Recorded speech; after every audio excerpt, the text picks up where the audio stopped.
Hello students, welcome to my channel. आपका स्वागत है स्नेहा स्टडी जोन में। तो आज का क्लास स्टार्ट हम लोग करने जा रहे हैं बेसिक इंट्रोडक्शन से। ठीक है, तो सेमेस्टर 1 में हम लोग पहला क्लास बेसिक इंट्रोडक्शन का पढ़ेंगे। अगर आप लोग कॉमर्स बैकग्राउंड से है तब तो बहुत अच्छी बात है, और अगर आप लोग साइंस बैकग्राउंड से भी थे तो भी कोई दिक्कत वाली बात नहीं है। ठीक है, क्योंकि आज की क्लास में हम लोग बेसिक पढ़ेंगे।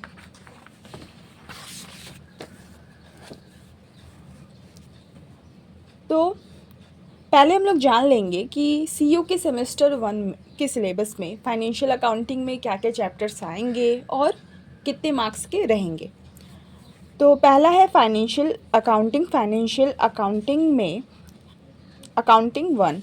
ठीक है, तो 1 है तो इसका मतलब क्या है कि इसका पार्ट 2 भी होगा। तो यहाँ पर मेजर पेपर जो है वो हम लोगों का 1 है। ठीक है, थ्योरी एग्जामिनेशन जो है उसका मार्क्स रहेगा 75 मार्क्स। ठीक है, वो आपको बाहर जाके किसी और सेंटर में आपको देना पड़ेगा। ट्यूटोरियल एग्जामिनेशन जो है 25 मार्क्स का, वो आपका कॉलेज से लिया जाएगा, यानी कि होम सेंटर होगा। टोटल मिला के मार्क्स आपका हो गया 100। क्वेश्चन पैटर्न मैं आप लोगों को बता देती हूँ। क्वेश्चन पैटर्न आप लोगों को कैसा रहने वाला है। ग्रुप ए में देखिए 3 क्वेश्चंस आएंगे 10 मार्क्स के। ठीक है, आप लोगों को 5 क्वेश्चंस दिया जाएगा। 5 क्वेश्चंस में आप लोगों को 3 क्वेश्चंस जो है वो करना पड़ेगा, और एक क्वेश्चन जो है वो 10 मार्क्स का रहेगा, यानी कि टोटल 30 मार्क्स। तो ग्रुप बी में आप लोगों को 3 क्वेश्चंस दिए जाएंगे। 3 क्वेश्चंस में से आप लोगों को 2 क्वेश्चंस करना पड़ेगा। एक क्वेश्चन 15 मार्क्स का होगा, यानी टोटल हो गए हमारे यहाँ पर 30 मार्क्स, और एक क्वेश्चन जो होगा 15 मार्क्स का रहेगा। इसमें कोई भी आपका चॉइस नहीं है, नो चॉइस।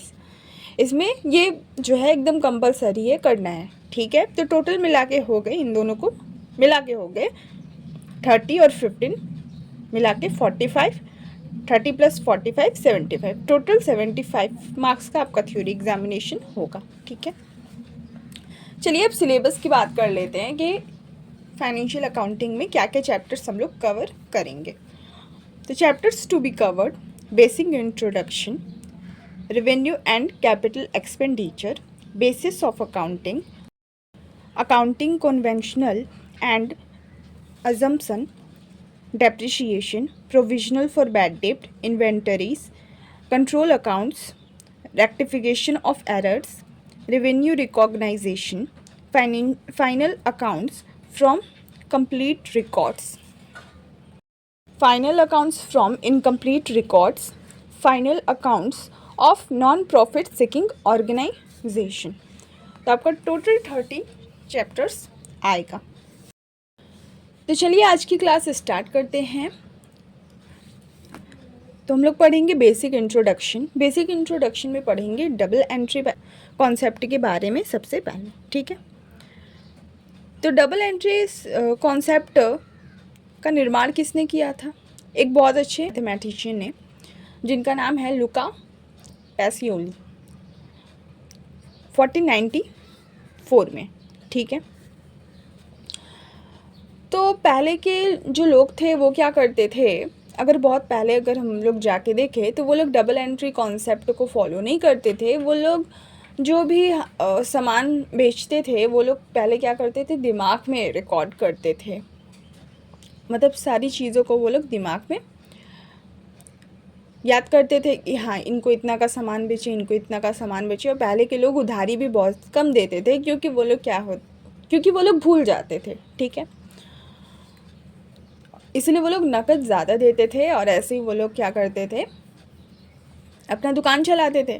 लेकिन लुका पैसियोली ने 1494 में आके क्या कहा कि नहीं, ये आप लोग एक जगह रिकॉर्ड कर रहे हैं ना, ये 2 जगह रिकॉर्ड होगा, ये 2 जगह जाएगा, ये एक जगह नहीं जाएगा, एक जगह रिकॉर्ड नहीं होगा, यानी कि इसका एक अकाउंट नहीं बनेगा, इसका 2 अकाउंट बनेगा।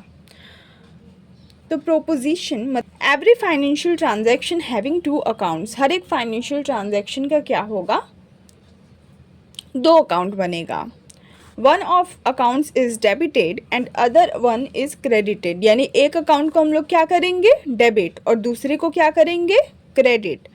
Total debit equal to total credit, total debit जो है वो टोटल क्रेडिट के बराबर होगा।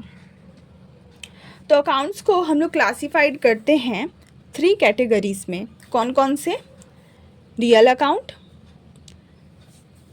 मतलब रियल अकाउंट में जितने भी एसेट्स हैं ऑल एसेट्स आ जाते हैं। पर्सनल अकाउंट यानी कि ऑल नेम्स एंड ऑर्गेनाइजेशन के नेम्स वो सब। नॉमिनल अकाउंट, नॉमिनल अकाउंट में ऑल इनकम एंड गेन या एक्सपेंसेस एंड लॉसेस, तो ये आ जाता है।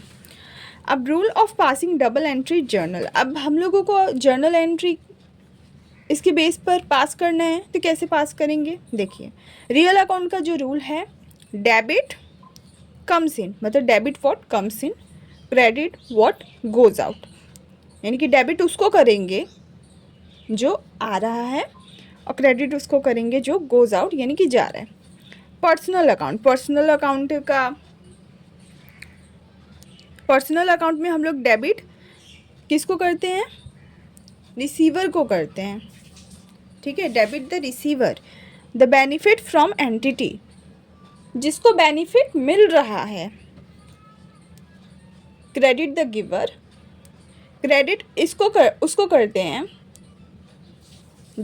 जो बेनिफिट दे रहा है, giver the benefit to the entity, giver क्या कर रहे हैं, बेनिफिट दे रहा है, रिसीवर क्या कर रहा है, बेनिफिट ले रहा है। तो जो ले रहा होता है बेनिफिट उसको डेबिट करते हैं, और जो बेनिफिट दे रहा होता है यानी कि गिवर उसको हम लोग क्रेडिट करते हैं। नॉमिनल अकाउंट का रूल है ऑल एक्सपेंसेस या losses debit, all incomes and gains are credit, ठीक है। तो ये जो है ये हम लोगों का गोल्डन रूल्स हैं, इसी को नाम दिया गया है गोल्डन रूल्स, और इसी के बेस पर हम लोग क्या करते हैं, जर्नल एंट्री पास करते हैं। जब जर्नल एंट्री पास किया जा रहा था तो देखा जा रहा था तो कुछ जर्नल एंट्रीज में इसका कॉन्सेप्ट सही नहीं बैठ रहा था। मतलब मैं एग्जाम्पल के तौर पे आप लोगों को समझाती हूँ, जैसे कि बैड डेब्ट, ठीक है। तो बैड डेब्ट में क्या हो रहा था, बैड डेब्ट का जर्नल एंट्री आप लोग एक बार पास करिए। डेब्ट में देखिए क्या हो रहा था, बैड डेब्ट account debit to debtors account. अभी बैड डेब्ट मैंने डेबिट किया, क्यों डेबिट किया, बैड डेब्ट हम लोग को क्या होता है, बिजनेस के लिए लॉस है, ठीक है। तो नॉमिनल अकाउंट के according all expenses and losses are debit, तो मैंने बैड डेब्ट को डेबिट कर दिया, लेकिन डेटर्स को मैंने क्रेडिट क्यों किया। डेटर्स कौन सा अकाउंट होता है, पर्सनल अकाउंट। तो debit the receiver, credit the giver यानी जो बेनिफिट दे रहा है, तो डेटर्स को हम लोगों ने क्रेडिट कर दिया, क्या वो मुझे बेनिफिट दे रहा है, नहीं, उसने तो मुझे बैड डेब्ट दिया, तो बैड डेब्ट क्या मेरे लिए बेनिफिट है, तो नहीं है।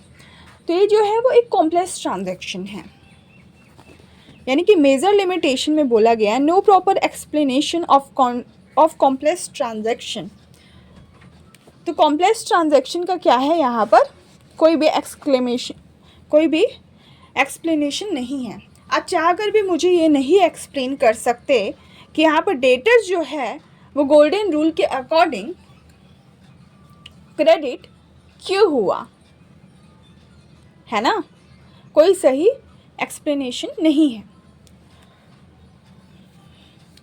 बैड डेब्ट को डेबिट किया तो नॉमिनल अकाउंट में क्या है, वो लॉस है इसीलिए, लेकिन डेटर्स को हम लोग क्यों क्रेडिट कर रहे हैं, इसका कोई एक्सप्लेनेशन गोल्डन रूल के अकॉर्डिंग नहीं है, ठीक है। To overcome such situation accountants developed new system of recording the journal of financial transaction. तो इस सिचुएशन से निकलने के लिए अकाउंटेंट ने क्या किया, अकाउंटेंट ने एक न्यू सिस्टम डेवलप किया जो फाइनेंशियल ट्रांजैक्शन को रिकॉर्ड करे, मतलब जो दिक्कत है वो अब नहीं रहेगा, वो अब ख़त्म हो जाएगा, ठीक है। तो यहाँ पर अकाउंटेंट्स नाम दे दिया गया, यहाँ पर किसी पर्टिकुलर पर्सन का कोई नाम नहीं है, यानी फादर ऑफ अकाउंट्स कौन है? लुका पैसियोली ही हैं अभी तक, क्योंकि फादर तो एक ही होते हैं, ठीक है। तो लुका पैसियोली ही हैं, ठीक है।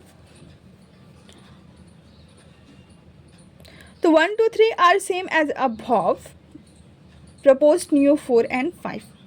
तो देखो 1 2 3 जो है वो तो हम लोगों का सेम रहेगा, ठीक है, लेकिन यहाँ पर 4 और 5 को क्या किया गया? एक नया बनाया गया। तो चलिए आगे देखते हैं। तो यहाँ पर देखिए basic accounting equation. Basic accounting equation क्या है? बेसिक अकाउंटिंग, उसको जानने से पहले बेसिक अकाउंटिंग इक्वेशन जो है वो क्या है? Assets equal to, assets equal to क्या होता है? Assets equal to liability plus equity. Assets जो है वो लायबिलिटी प्लस इक्विटी को अगर जोड़ देंगे तो हम लोगों का एसेट्स आ जाएगा, ठीक है। अब assets equal to liability plus capital plus profit. Capital में क्या होता है? प्रॉफिट भी तो जुड़ा होता है। Assets equal to liability plus capital plus revenue minus expenses. जब हम लोग रेवेन्यू और माइनस कर देंगे एक्सपेंसेस तो क्या हो जाएगा? तो हम लोग का प्रॉफिट निकल जाएगा, है ना। तो हम लोग का 1 इक्वेशन बना, ये हम लोग का 2 बन गया। एसेट्स, पहले हम लोग एसेट्स के बारे में पढ़ेंगे, ठीक है। Assets, it is the resources. ये क्या है? ये रिसोर्सेज है। What do you mean by resources? Resources means संसाधन, ठीक है। तो मतलब ये क्या है? ये एक संसाधन है, एक रिसोर्सेज है, ठीक है। कंट्रोल्ड बाय एंटिटी, जो किसके कंट्रोल में है? इसके मालिक के कंट्रोल में है, ठीक है।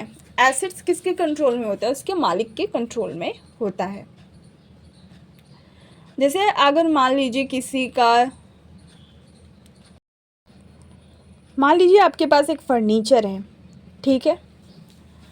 फर्नीचर अगर कोई चोरी करके लेके जाता है आपका, तो क्या करिएगा? आप जाकर पुलिस स्टेशन में रिपोर्ट करिएगा, ठीक है। तब रिपोर्ट क्यों कर रहे हैं? क्योंकि उस पर, इस फर्नीचर के मालिक कौन थे? आप थे, और उस पर आपका कंट्रोल है, अधिकार है, ठीक है।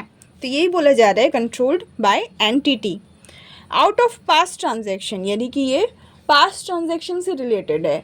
आपने पहले फर्नीचर ख़रीदा था जिसका बेनिफिट आपको आज तक मिल रहा है, ठीक है। तो आपने कुछ चीज़ें पहले ख़रीदी जिसका बेनिफिट आपको सालों साल मिल रहा है, तो ये पास्ट ट्रांजैक्शन से रिलेटेड है। From which future economic benefits will flow to the entity, यानी कि यहाँ पर एंटिटी से हम लोगों को क्या मिलेगा? फ्यूचर बेनिफिट इकोनॉमिकली मिलेगा, ठीक है। जैसे एग्जांपल के तौर पे प्लांट हो गया, मशीनरी हो गया, लैंड हो गया, डेटर्स हो गया, कैश, बैंक, गुडविल। तो इन सब से क्या होता है? ये सब हम लोग एक बार, इन सब से हम लोगों को फ्यूचर में बेनिफिट मिलता है। फिर हो गया लायबिलिटी। लायबिलिटी क्या है? एक तरह का ऑब्लिगेशन है, ठीक है। ये भी पास्ट ट्रांजैक्शन है, ये भी पास्ट ट्रांजैक्शन से रिलेटेड है। हम लोगों ने पहले कुछ उधार लिए है जिसका पैसा हम लोगों को अभी चुकाना है, ठीक है। Outflow of resources are required to settle such obligation. तो ये आउटफ्लो ऑफ रिसोर्सेज है, ठीक है।